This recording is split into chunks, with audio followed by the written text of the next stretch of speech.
Эта история началась в 2003 году, когда фотограф Ник Йенс, Ник Джанес, прогуливался со своим лабрадором возле замерзшего озера на окраине города Джуна, штат Аляска, США.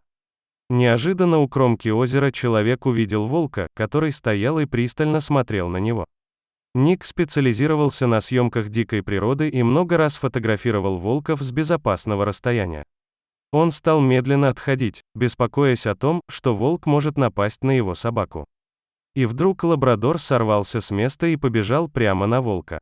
Ник пытался отозвать пса, но тот продолжал сближаться с диким животным.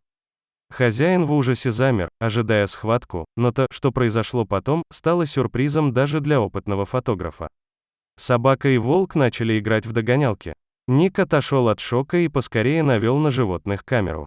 Вскоре волк забежал в лес, но не спешил уходить, он продолжал показываться между деревьев, приглашая своего нового друга поиграть.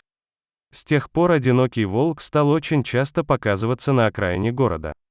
Ник много раз ловил его грациозный силуэт на камеру. Волк все ближе и ближе подходил к домам.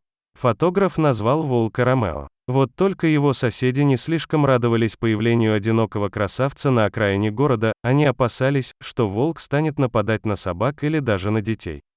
Но Ромео продолжал все ближе подходить к людям, и вскоре они уже не боялись его присутствия. Он явно не собирался охотиться на людей. Казалось, что волку, который по какой-то причине оказался отделен от стаи, просто хотелось общения. Вскоре многие жители Джуна уже тоже хотели пообщаться с дружелюбным хищником. Вместе со своими питомцами они часто навещали Ромео в его любимом месте, парке Менденхолл-эль-Глейшьер.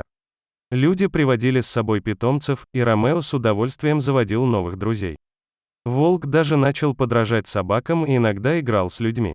6 лет Ромео оставался неофициальным символом города, любимцем жителей и источником вдохновения для фотографов.